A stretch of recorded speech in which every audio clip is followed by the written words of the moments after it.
Hi, I'm Corey. Welcome to Creating with Scraps.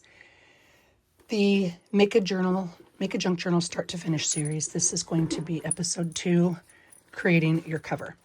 And I'm going to show a couple different options.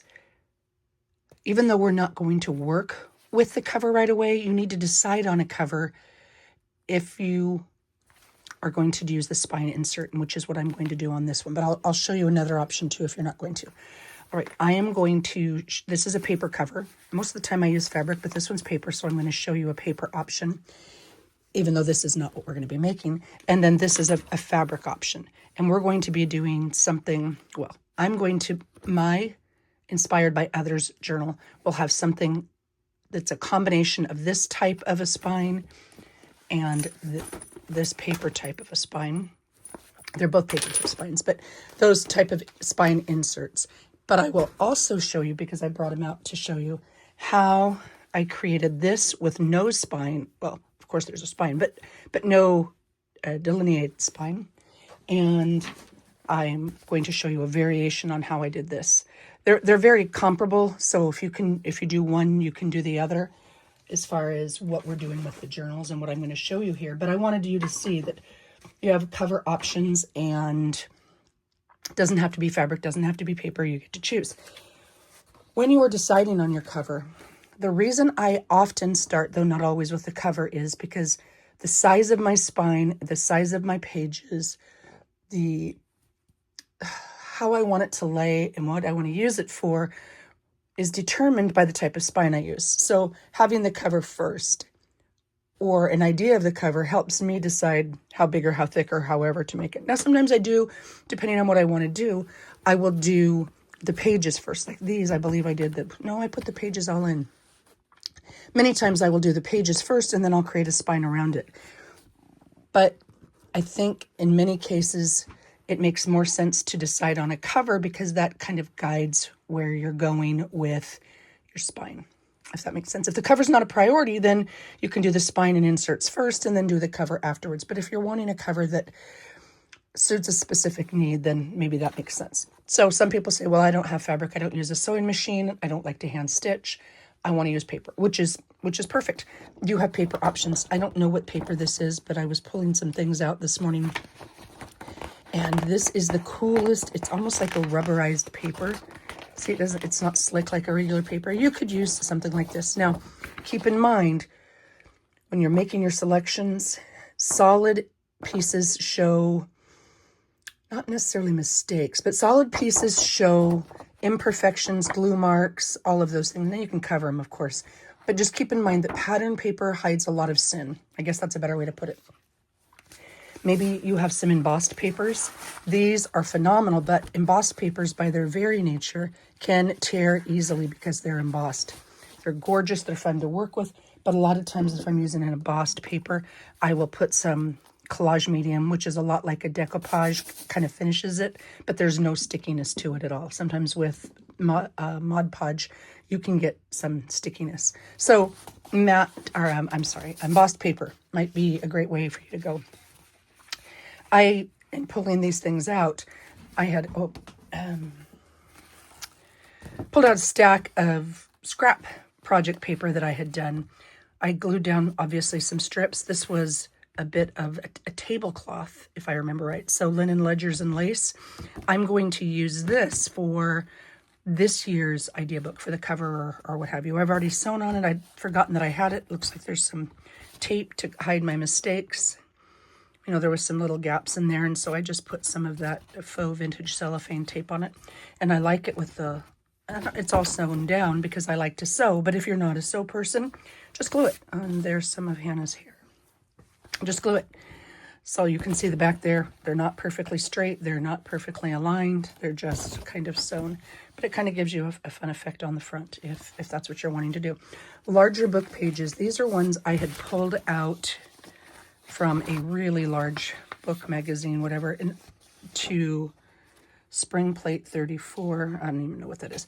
Anyway, I wanted the daffodil, bottom line. And some of the other images were gorgeous, but that would make, I could either cut it right here and make this size cover, or I could just use this panel here, and that would make a lovely cover as well. So if you have a particular flower that you like, ranunculus, Hope I'm saying that right. I apologize if I'm not. All of these. So you could use a magazine or a book cover. Again, I would suggest when you're all said and done, putting some collage medium over it for sturdiness. Because it's a cover, it's going to come in and out. When I did the stamp journal, I had a bunch of extra stamps, and I made a collage page with some of the extra, and I still have quite a few stamps. But this was kind of a fun therapeutic thing to make. And you can see it's by no means pretty on the back. I just took a piece of larger, I think it was 11 by 14 copy paper and started collaging on the front. And I think this might have 2 layers of the collage medium over the top to hold it in place. So that would make a great cover. Here is a piece of tyvec. And when I'm using paper for a cover, I use tyvec. This is just a tyvec envelope nailer, and it is fabulous, especially for the spine, but for all of it, because it's not going to tear. So if you line your paper journal cover with this, or especially your spine or the overlap in the spine, it is going to be as sturdy as fabric. Sturdy isn't the right word. It is going to be as strong as fabric. Sturdiness depends on something else. Here, collage pages. I really enjoy sewing. I did a cross hatch pattern. Not perfect. You can see it's all crooked and wonkily, kind of the way I do it. But this looks like leftover bits of book and ledger and such, but that would make a fun cover. And if there's a piece on here you don't like, say there was a color or something that you didn't care for, you can take some of your old linen, old lace, old tablecloths, what have you, and I would use a spray adhesive to get it down, let it dry, and then I would sew it in place. So you still get that the effect underneath of the collage, but you soften it, and if there's an area of concern, you can just make sure whatever pattern on your lace covers that area of concern. So same idea here, and I had forgotten that I'd had these, so I pulled them out. I just grabbed this stack and thought, you know what, this is just a simple collage. Now this one doesn't have the cross, this is just straight down sewing, but again, it's not straight. It's by no means perfect. And I can add linen lace. I can add other bits on top of it if I wanted, or finish collaging it. This one is just book page with some paint splatters. Again, sewed. I do enjoy sewing on mine.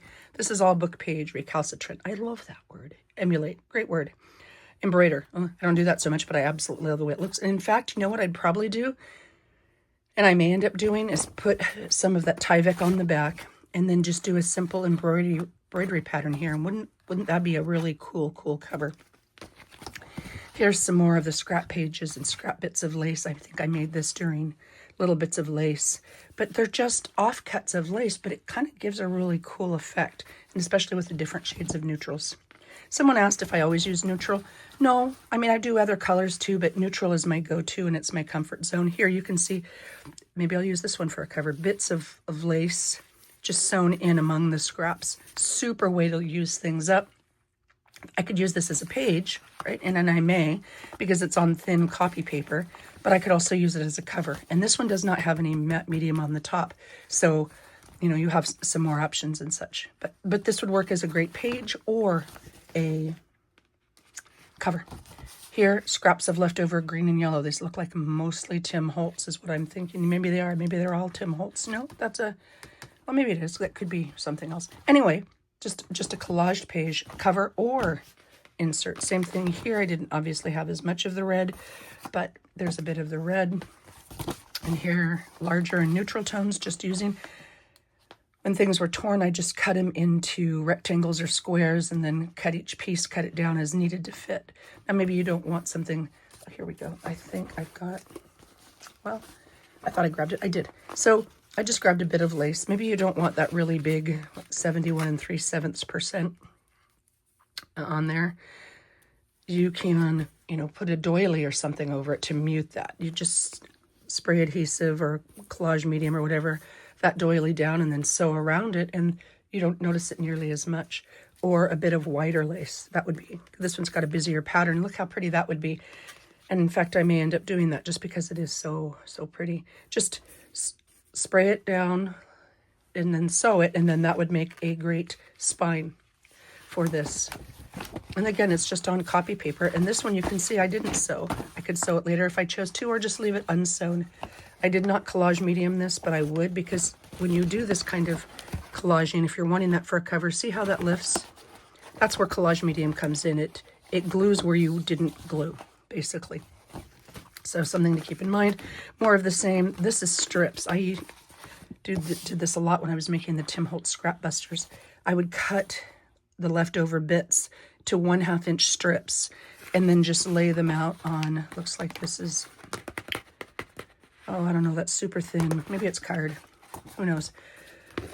Just lay them out on there, and then I can use them as card bases, as backgrounds, as tags, as pockets. And again, you know, look how, you know, lovely that looks right on top of it. So don't think, oh, I don't know what I want to use for my cover, so I can't get started, or I don't have fabric, or I don't have the right thing. There's just some options for you. This is a box from Costco for Nature Valley Sweet and Salty Peanut Bars. I keep these in my classroom in case kids didn't get breakfast or lunch or something. And most of the, well, I don't use them as much this year because I have a student with a peanut allergy, so obviously I don't pull these out. But I've used this in the past when I didn't have any allergies. And it's nice and thick, and the cardboard is closely woven, the pattern on that. So it gives you a little bit of bulk, but it's tighter, so you don't have as much squamoosh, if that makes sense. It makes a great cover. It's nice and thick and essentially free if you've got these in your stash. This was a mailer that came to me from, I don't even know, somewhere. Sacred Mementos. Oh, here we go. Buffalo, Indiana. Yeah, Patty's channel. She sent some documents. Fantastic. Nice thickness, right? So this is what I would call chipboard. Somebody mentioned in Australia, chipboard goes by a different name. But this would be absolutely fabulous for a cover, and that's why I saved it, because that material is great. I got a new scoreboard. I got tired of my Martha Stewart one of the lines is off, and it was bothering me. I had a gift card, so I bought a new score pal. Anyway, the larger size. But you can see, look how nice and thick that chipboard is. So you don't have to purchase anything, is my bottom line. You've got things, if you've got any crafting materials or what have you at all, you've got the things you need. You just have to decide on which direction you want to take. All right, that was a lot of minutes explaining what I'm talking about here. I put down some, I know, and you'll see the fingerprints on it, but the silicone splat mats, so hopefully we don't get the glare. Oh, and I thought this one, see, this is just, I don't even know. It looks, oh, you know what it is? It's a leftover piece of poster paper, and it's really shiny on one side, obviously. You can see leftover piece of poster paper, and I took some of that Tim Holtz tissue paper scraps that I had, and I laid them on, and I glued them down, and I Mod Podged them. And this will make a fantastic cover. But you can see, because it's thin, it tore and it tore. Well, that's where, you know, you can get creative and put, maybe there's a spot on the back that I didn't like, or there's a word that I don't care for, or here you can see I've got a little bit of a gap. I can sew an individual scrap of lace, or I can take something like this wider lace and then just sew it in place, and it'll make a fun spine, right? A pretty spine. And problem solved. Now, on my previous video, there was a comment about, oh, and I'm going to paraphrase it, but massive spines are ridiculous. Massive spines are stupid. Massive spines are dumb, or what have you. You know what? If you don't like them, don't do them. If you like a wider spine, I happen to like a wider spine. I have big hands. I don't mind. I think this one's 3 inches, 2.5, 3 inches. Yeah, 2.5 to 3 inches is pretty much my maximum for my hand grip, but they work great for me. If you like them, use them. If you don't, move on. All right, enough about talking about spine options. Cover. I forgot something. Okay, hang on one second. I wanted to share something with you about that, and then I forgot it, and then there we go. But I'll show you now. All right, you can see on this one, and it happens often with this kind of a thing.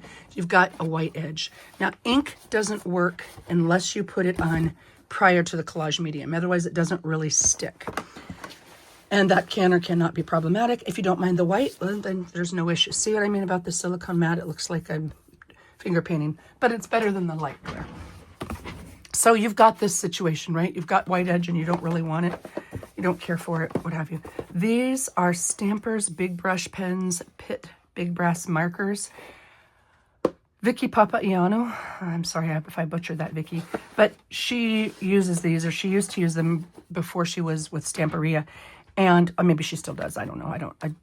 But anyway, she used these and got me turned on to these because they're fabulous. They're artist quality pens, blah, blah, blah. I use them for this, or if I need something to not smear. So I'll take this. This is a brush marker, and I'll take it and I'll put it along the edge. And even though I've got Collage Medium on there, it will still, I use black most of all, but you can buy them individually. Art stores usually carry it. I think I used Amazon points for mine. But you can see it'll go on even with the Collage Medium there. And if I get it on the inside, it's not a big deal because I'm going to cover that anyway. So you can see how that changes the white to, well, here I didn't do it like that. So it changes the white to dark. If you don't like the white insert, these are a great, if you don't want that to show. And then you just give it a second. Now, if I go like this, see how I have a little bit of just a minute or so, or a moment or so, I shouldn't say minute, of smear time. I can smear it out, but then once it dries, it's dry. It's there. It's solid. So that's just something to keep in mind if you've got this white edge and you don't really want it. Okay. I promised myself I'd remember to do that, and then I forgot to grab the marker set. All right, what we're actually doing today. Oh, good. 15 minutes in, and I'm finally getting to the cover. Somebody had asked how I did this, and whoops, oh, here you go. See, I didn't use any fray check or any of those things, but I had a sheet of torn yo-yos. They were all stitched together, mostly, I shouldn't say all. They were stitched together mostly at the points to make almost a square. And there was a whole sheet or quilt, a yo-yo quilt of that with nothing behind it. So all where I have this burlap was open. So it was kind of like an open drapey quilt. And what I did to create this and the others that you saw, I put a dot of glue, like Collage Medium or art glitter glue or something. I laid down my canvas, or well, I used canvas on some, and this one I used burlap. I laid it down, and then I put the yo-yo right on top of it. And where I wanted the yo-yo to go, I put just a dot of the glue, right? And then I'd push the yo-yo down, and then I'd put a dot and push the yo-yo down. Sounds like it was tedious, but it went super, super, super fast. And I put it aside to dry for a little bit so that when I was sewing it, I didn't have to worry about it moving. And once it's dry, I mean, maybe this would work. This basting glue, I can't read it. Nope. I don't know. The words are little. There you go. You don't have to sew it. This will wash out, but you can sew over the top of it if you choose to. And this is a super choice. Or like I said, art glitter glue worked fine. I sew through art glitter glue all the time once it's dry, and I have no issues with it whatsoever. So dot of glue, put the yo-yo, dot of glue, yo-yo, all the way down until it was on the canvas. Then you can see here, I ran it through the sewing machine and just did a cross. My friend Lisa told me that's called a cross hatch pattern. And I just went down the center of each yo-yo, right? Quarter to the yo-yo. So each yo-yo was split into 4 pieces. And then I trimmed off the excess. And that is all that was done to create this. Now, because this particular burlap isn't fraying, it's a treated burlap. There's kind of I don't know, like a sealant on it, maybe like a Collage Medium. It didn't fray. So you can see some little bits of fray with the yo-yos, but I really like that look. If you don't, fray check is a great choice. Or what you can do is you can use some of your Collage Medium and a brush, and then just brush it around the edges. You will see it, I suppose, but you won't really notice it unless you're looking for it. I guess that's a better way to put it. Now, this is probably from the 30s or the 40s, so there's pieces that are dark, there's pieces that are worn, but that's the look I was going for. So if you are using a fabric cover, that is how I did the yo-yo piece. And you can use any fabric you've got. If it's too thin, you can use the stabilizer. I did both. I shared both the iron on and the sew in, but you can use that. This was at the store that I went to in Boise. It is, I don't know if it's a faux leather or a leather wannabe, whatever, but it's really pretty. And I picked up this whole piece for, I think it was maybe a quarter, 50 cents. And it's thin enough to sew on most machines. or you could hand stitch it easily, or you could just glue it down because it's got this canvasy back. Collage medium will hold it in place nicely. PVA glue might work. I honestly don't know because I know that's paper based, but PVA glue might work if that's what you use. I don't think I would go with like a school glue or something that's not super sturdy, but this is an option too. I mean, what a cool cover that would make. And if you like the whole old leather and lace look, the lace would also sew on top of here really, really nicely. So there's an option.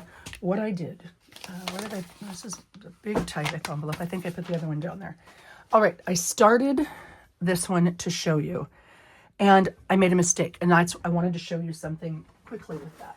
I used this thicker chipboard. I had it left over from my scrapbooking days, and I still have several pieces left, but I used this thicker chipboard, though I could have used the other things, and then I just cut it down to the size I wanted. I cut each piece to the size I wanted. When I cut it, I used purple is paper. This is not the paper one. That's the fabric one. But I used a rotary cutter. And for anybody who's not familiar with a rotary cutter, it just makes cutting pages easy. When I'm doing a journal like this, and I'm all said and done, and I want the pages to be level on the end. Now, I don't always want them to be level, but if I do, then I use a rotary cutter because it's just handy. This Creative Memories mat, old mat, doesn't like the rotary cutter, so when I'm using it, I just flip it over. My big mat that goes on the floor for quilting, my mom had gifted it to me. It's way too big for the desk, but I use a rotary cutter. Bottom line, I used a rotary cutter to cut these pieces. I used a rotary cutter to cut the insert, the center spine, right? I used a rotary cutter. And chipboard. And cover. What was I going to show you? Don't do what I did. Okay, so this, told you I was going to possibly use this really cool, it looks like a napkin, not a napkin, a placemat, right? But see how loose and flowy it is, which is fabulous for certain things, but I needed something a little bit stiffer. So what I did was I used some fabric glue and I glued it directly on top of the chipboard so that it would stay in place, and then I sewed around the edge. However, what I didn't do, and I should have done, is put some kind of stiffener on it, whether I use the sew-on kind, which is this, or the iron-on kind, which is this. I should have done that first because it also acts as a bit of a vapor or barrier.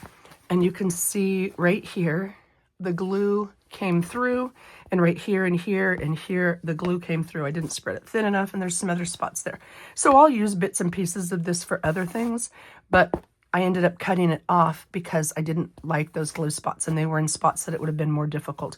I also didn't really love, I went on a zigzag because this is a really loosely woven fabric, and I like frayed edges, but the more loosely woven it is, the more fraying you get, and the frays are bigger. So I went with the zigzag because it helps with the fraying, and then I would have gone around it. But then I realized I didn't really love the white on, it's not white, it's off-white, but I didn't love it on there anyway. So I will save this, I will use it, but please learn from my error. On that note, fray check is kind of a glue, and you can use it if you, I really love the frayed edges. I think they're really pretty, but if you've got too many or they're bugging you, or you can see right here, there's fray check, which is in a bottle much like this, and you just put it on the edges and it seals it. I don't use it often because I use the Collage medium and they work essentially the same way. But if you're a sewer or you have some fray check, it's not spendy at all. If you have some, well, maybe the bigger bottles are, maybe the super fancy ones, but the one I get is not spendy. Anyway, you can put the fray check on there if you don't like those rough edges. Now, I don't mind rough edges. In fact, I like them, but I don't want the piece to hang out, so I'll just cut that off. All right, so you can see here where I had sewn on that yellow fabric, and then I ended up cutting it off and using some of the yellow ticking. I had it on hand, so I'm using it. I'm just trying to use what I've got. I did not purchase anything for this journal except a sewing machine, but I'll get into that in a minute. You can see here, easy to pick up. So I left a bit of that on there because I thought it was really pretty. I like the contrast. And then I sewed in my chipboard, and made the cover of the journal, right? So here is a cover of one of the journals. I used that yellow ticking because it matched and because I had enough of it. And I did use the iron-on the iron-on stabilizer, this one, the heavier duty iron-on stabilizer. And it was really, I'm glad I did, because it really helped make sure my lines were straight. With ticking, you've got those lines. It made sure the lines were straight and that it had a smooth finish. Like the whole thing is adhered down. I made sure it was, and it's flat and it's smooth. I put some of the sticker batting, it's not batting, Corey, the sticker stabilizer on the cardboard, the chipboard, when I sewed it in. Now I've been using the Singer Lightweight, and it's just the same machine Gail has. I didn't know that when we started, but it made me smile. So used that. I was going to show you something because, okay, squirrel. See what happens when I look behind me and I squirrel? I didn't have any heavy-duty sewing machine needles, so I had ordered some on Amazon. And these are for denim and leather, and not maybe the heavy-duty leather, but they're, I think that says 16, 18, 14. So maybe it's a combination pack, but it's for heavier stuff. And it came in this box. That was the only thing in there. So this box is what, like a 6x9 box or something, in maybe a 4-inch deep box. And that's what was in there. Totally cracked me up. Anyway, thought I'd share the laugh. Got the heavier duty needles, thinking I would need them with my new machine, new to me machine. And I was going to show you something else, dang that. What was I going to show you? Oh, maybe not. Maybe I'm wrong. Maybe that was everything. Oh, I know what I was going to show you. This, I had purchased a pack of paper, Epson paper that I use. And it came in this Amazon packaging. And it's like a grocery store grocery bag, but it's really heavy. I mean, notably thicker, notably heavier, notably sturdier. And I thought that would absolutely make a cool top cover or inside liner. So I saved it and put it aside. I thought about using it with this, but it didn't work for this project. But I will use it. So something to keep in mind, maybe when you look at your packaging. I know a lot of people are anti-Amazon right now, which is, well and good, your choice. But if you do get packaging like this, that's something to keep in mind and save. All right, last thing I was going to share, and I put it right here. I told you I was going to use this upholstery sample that I had thrifted.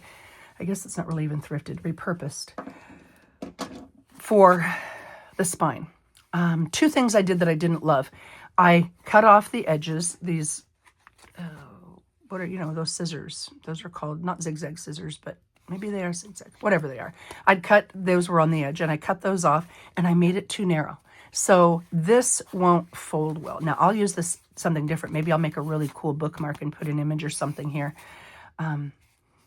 I'll be able to use this. I'm not wasting it. In fact, that might roll around really nice. But I wanted to show you, be careful about your cutting because you might cut yourself out of what you want to do.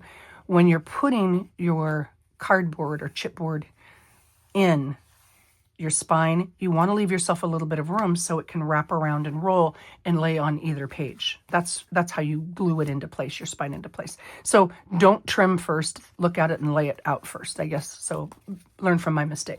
Though it's a happy mistake because that'll be a really, really cool bookmarker, page insert or sorter, or, one of those, the tall one where you put to mark where you are if you're writing a lot, if you're at a journal where you're writing, you put a tassel on it and image, whatever, and you move it through the book.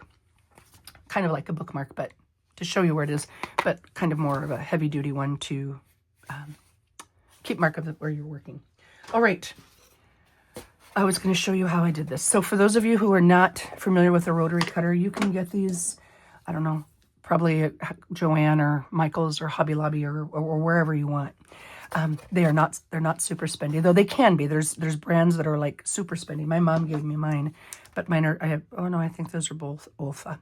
And alliteration, I use purple for paper and yellow for fabric. Yellow fabric doesn't match, but I just remember purple paper. So when I'm cutting paper, when I'm using something like this chipboard or what have you, I make sure I grab the purple one. Now, I find that one of these grid rulers, this is an Omni grid ruler. I've got a couple other ones. These, is this Omni grid? No, this one's designed by Rachel Cross. Creative Grid, same idea. But these, with the grid lines underneath them, are super handy because you can see exactly how much you're cutting off.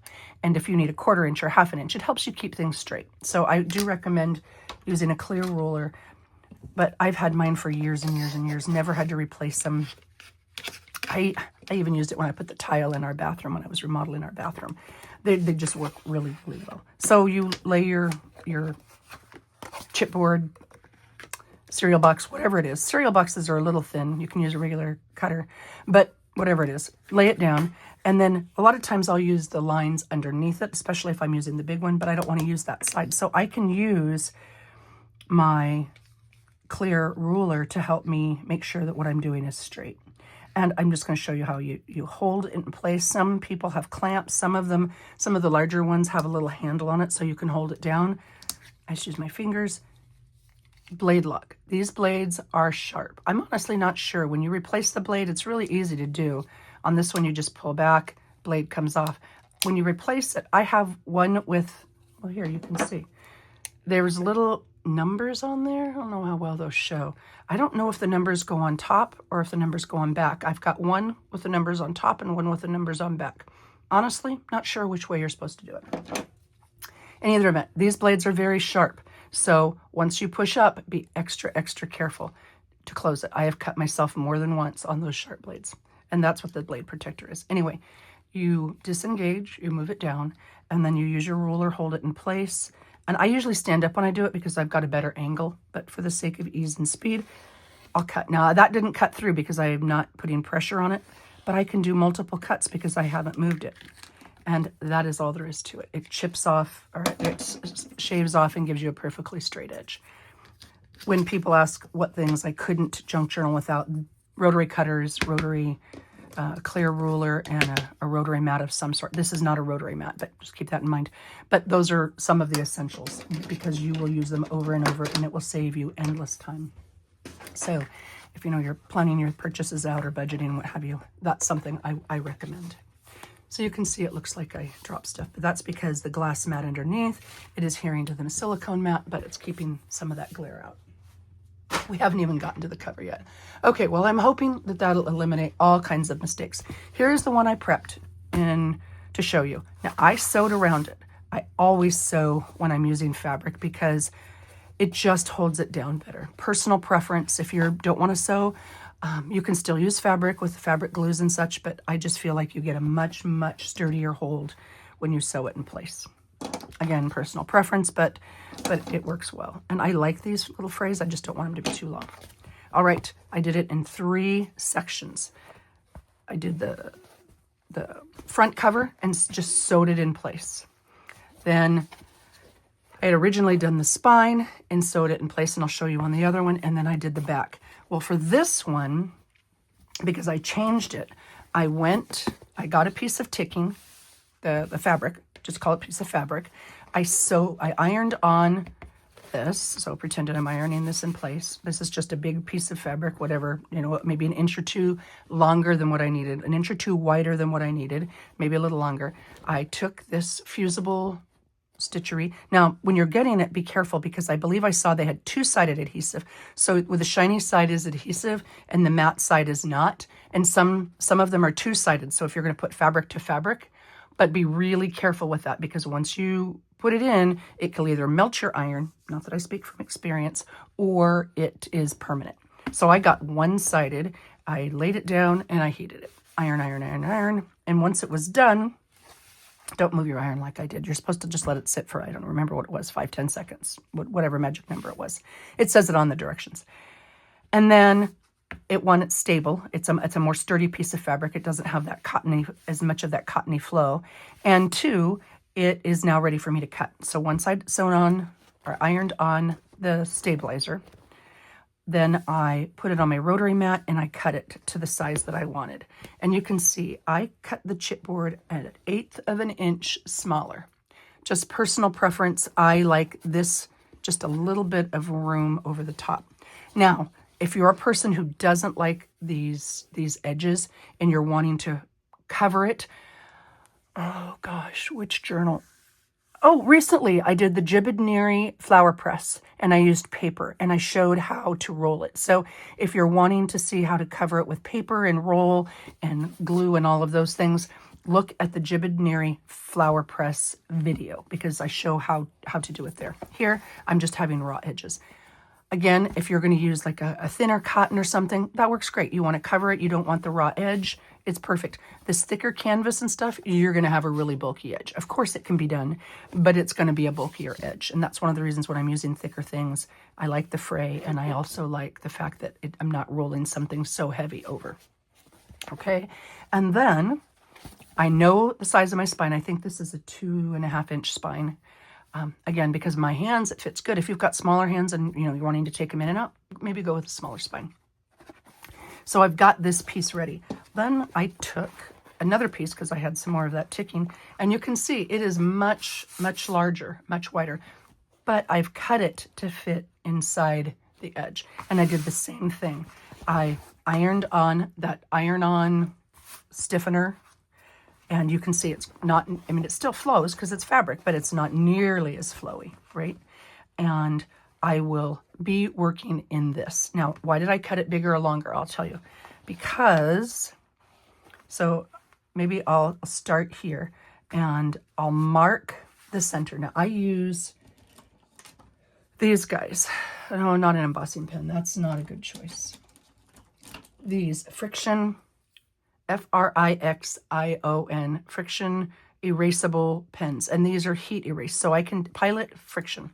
I get mine on Amazon or at a quilt store, but I mark the lines that I'm going to sew. I don't really have to with this, which is one of the reasons I like the ticking, but I mark the lines that I'm going to sew.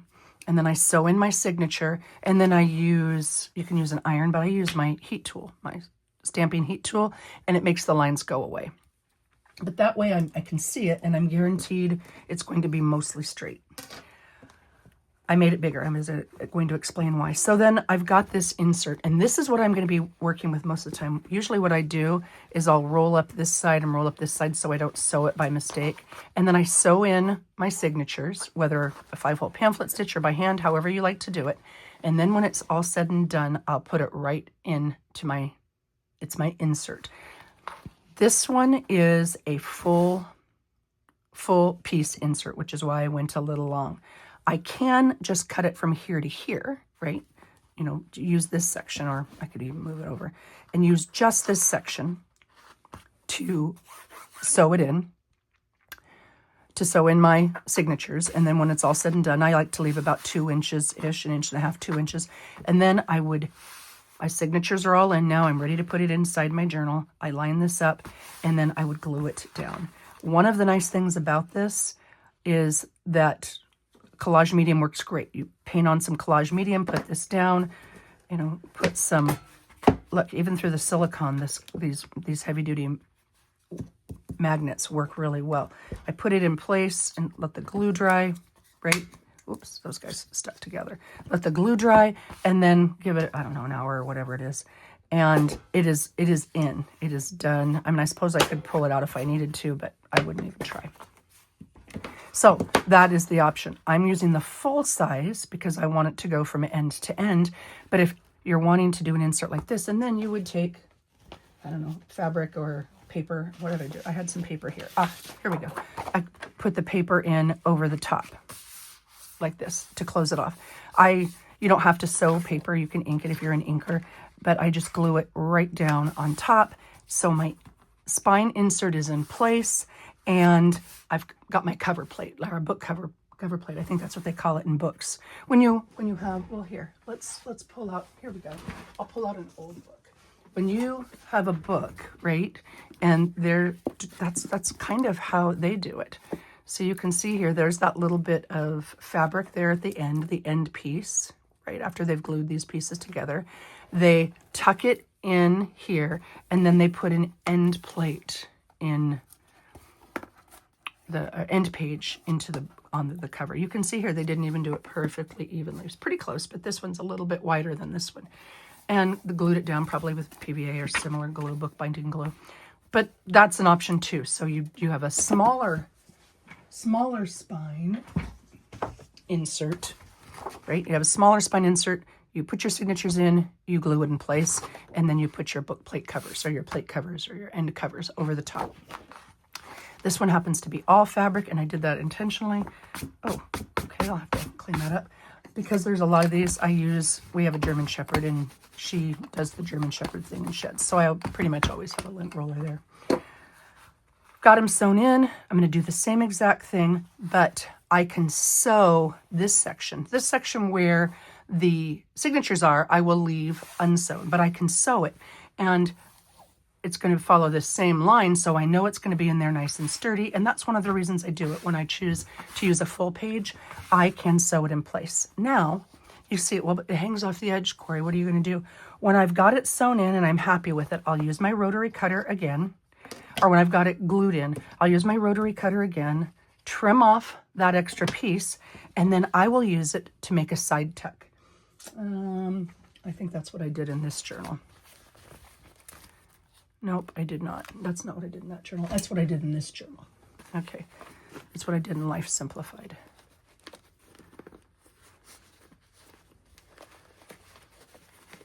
Well, here, I just rolled it around, and you can do that too, except it wouldn't work as well here because then it would be the offside of the fabric. But here, I just rolled it around. I rolled this around my end piece, and you can see here, I used the ticking here. I used the marks for the ticking. That's exactly what I did on this one. I had the whole piece, and then I took a piece of whiter lace and I put it over some parchment paper so nothing gets stuck in the holes, and then I sewed that down around the edges. I sewed the piece in here. So you can see that's an option too. And that's why I do it, and that's one of the reasons I make it longer. I know it's the exact size, and I can use one of these as either a pocket on the bottom or a tuck on the side. So that is how I did that. That is with the hard solid spine. Put all of this stuff away. I was going to sew it with you and show you, but you know, I just think that's going to be so time consuming, and I've already spent so much time. I cut all the pieces and I showed you, so I'll walk you through the assembly rather than actually creating it. For this one, I did use, whoops, sorry about that. I hit my camera with the cover. I did use the daisies, and I did sew, I didn't sew around the edge on this yet, so no wonder it's fraying. Oh, I was going to show you that. That's right. But I did use that piece, and you can see I left the zigzag stitch edge, which I really like, and I used the off-white thread because it matched with the daisy petals, and then I just sewed it right in. Rather than getting a different fabric, remember if you would, this was a larger panel, and it had this fabric marker around the edge. So what I did is I used the rotary cutter, and I cut all the way around. I cut those pieces off, and then I pieced them together. I overlapped, see right here at the edge, I overlapped it, and then I sewed like what, 3, 4, something like that. I layered it and sewed it down to make the back. Well, you can see here is the upholstery sample. Here is the front panel, and then here is where I overlapped to create my back panel. And you can see here the cotton, and I left it longer so that, let's just drop something on it, so that it's ready for the next step. Now, this is pretty darn thick because it's canvas, so I don't have to use that thicker stabilizer if I don't want to, but I certainly can. Here's what I do next. I cut this chipboard to 8 1/4 by 8 1/4 because that's what worked for this panel. I think it was 8 1/2 by 8 1/2. And I want it just a little tiny bit smaller. You can see, I might even trim a little bit. Then I would glue this down, lightly glue it down just to hold it in place, basically, and put my magnets on it to weight it. And then I will take my sewing machine and I will go all the way around. Now, I had mentioned that I wanted a heavy duty machine. My Singer wasn't really strong enough to go through this chipboard.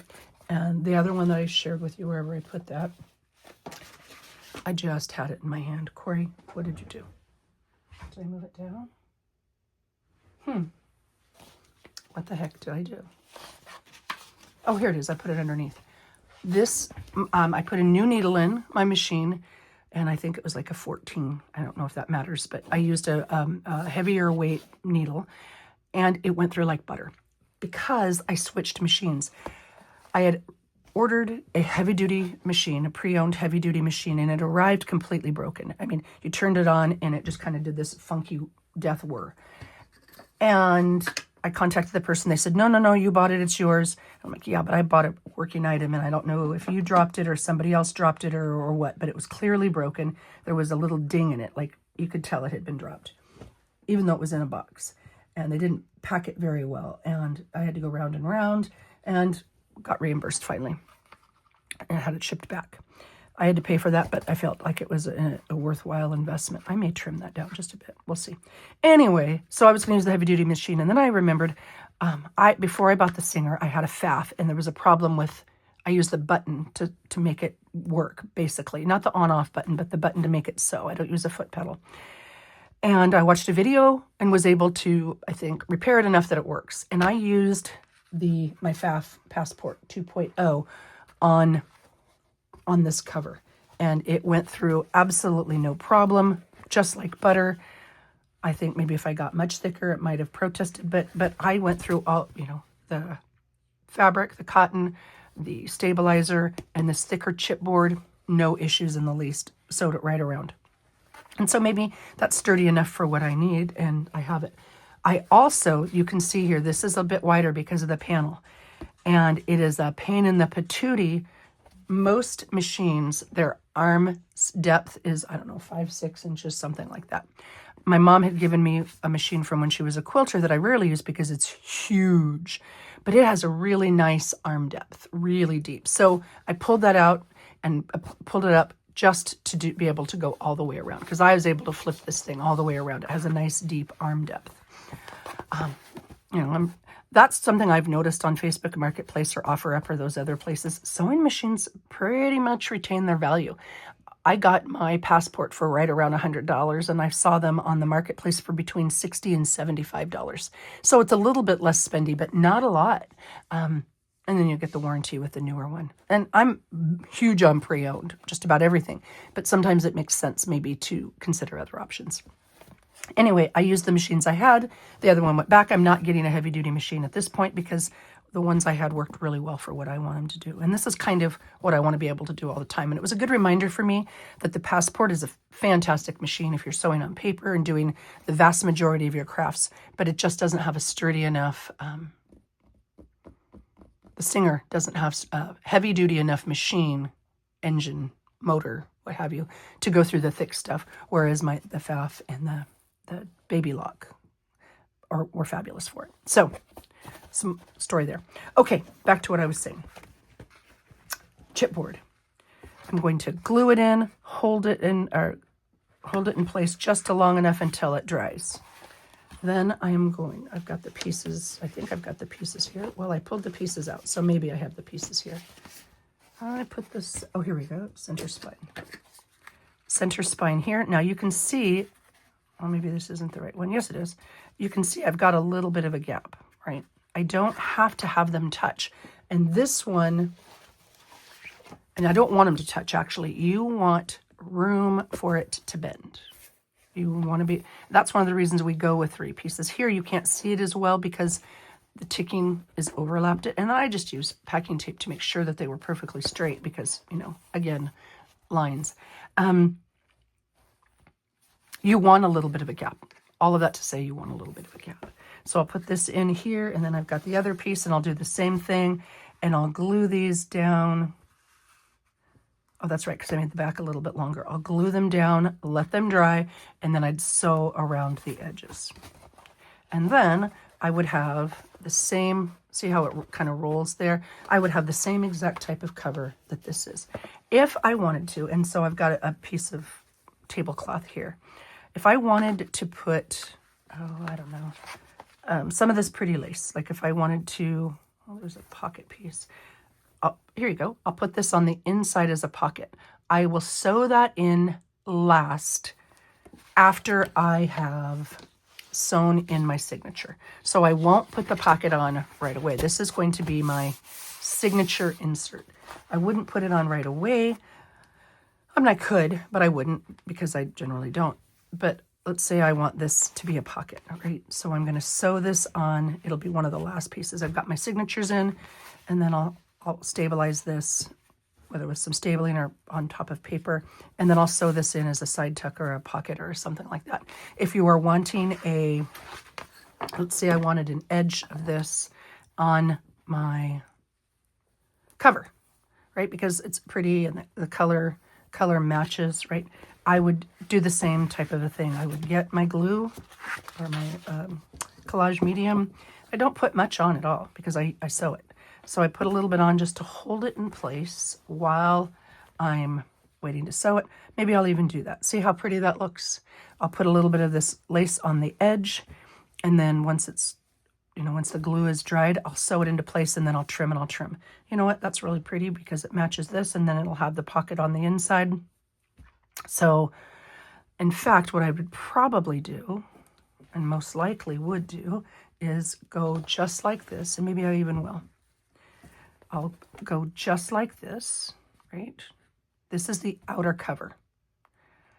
And once the inside is on, I will, the spine insert is on, then I'll sew them together and put this right here. And so then I've got that really pretty edge all the way around. So, just keep that in mind before you're going to assemble the two together. Got my chipboard glued into place. I've got my chipboard sewn down. Let's go like that. And where did that little piece go? That one was a little bit narrower, right? Glued down, sewn in. My cover is ready. This is what I'm going to use this time as my spine insert. And I'll do the same thing. I'll use the marker and I'll put the signatures in that way. Glue it down, sew it around, and there we go. All right, that is for the fabric journal with a solid spine. This will be, gosh dang, hopefully this will be quick. Man, can I talk. Here. This is one of those yo-yo books. It's soft, kind of like, it's like this one, right? It's the same idea as this one. Instead of doing right down the middle of each of the circles like I did on this one, it was my first attempt at it, and I sewed a square. Well, you can't see it because I sewed that on. I sewed a square, basically. Rather than going through the center of each, I sewed around square. It's a crosshatch pattern, and I like that too. And so, same exact thing. Fabric cover, stabilizer, sewn in. Now it's ready to go. I'm not going to do a spine on this one. I can take my signature. This cover is ready for me to put my insert in. I can use paper, right? This one's too small, but you can see this is the Tim Holtz backdrops kind of a thing. I can use paper for my spine insert, right? And then I can glue that in. I think I made myself a piece of ticking. I did. Okay. On this ticking, same exact thing. I use the iron-on stabilizer to make it a little bit sturdier. It's still fabric, it's still flexible, but it's a little bit sturdier. Sewed it around, and it's larger again than the spine, than the cover. Longer than the cover. So I'll sew, there's a shadow there that looks like a stain. I'll sew the signatures in, and in this case, I don't have, I can roll them around, right? I'll sew the signatures in, and then when the signatures are in, I will put it right here in my journal, glue it into place, and then sew around the edges. Machine stitch, hand stitch, whatever you want. And that is this journal. I'll use this piece again, cut it off, and maybe make a pocket or a tuck or something like that. I think that was it. I hope that was it. I will share in the next day or two inserting the signatures, depending on what kind. Now, I'll show, this is just sewing in whatever, whether you want all the same pages or mixed pages or a combination of that, whatever you like. But I'll show the next step of inserting the pages into the spine insert. Boy, that's a mouthful. I'll show both this style and this style of it, inserting the pages into the spine insert. But this part is the cover and creating the spine insert. Okay, I really hope that was clear. If it's not, please drop a question below and I'll do my best to get it answered for you as soon as possible. And you can see why fray check might be a good idea. But again, once these stop, I just sewed this last night. So once these bits stop, it can't go any farther because there's a zigzag stitch there and it'll hold those in place. So, all right.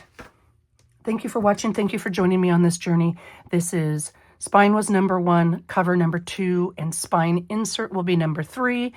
And then we can get to Oh gosh, I don't know that I really want to go over all the choosing your papers and all of those things, because it's just depending on how you're going to use it, whether you want them all the same, all different sizes, different styles, different textures, different mediums.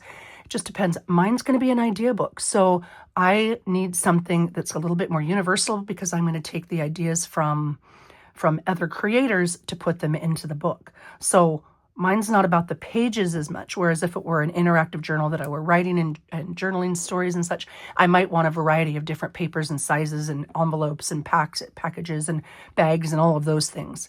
Whereas when I'm doing one that's just an idea book, I tend to want more uniform pages so that I can, whatever idea I'm showcasing here. Oh, that one was from Eve Spade. You know, a belly band with a lace belly band thing. So I can showcase the idea rather than the page and the writing spot on the page. So both are good, both will work, just depending on how you intend to use your journal. So keep your options open. But next video, sewing in the signatures. Thank you all very much for watching. I appreciate you, and I appreciate your kindness. Take care and happy creating.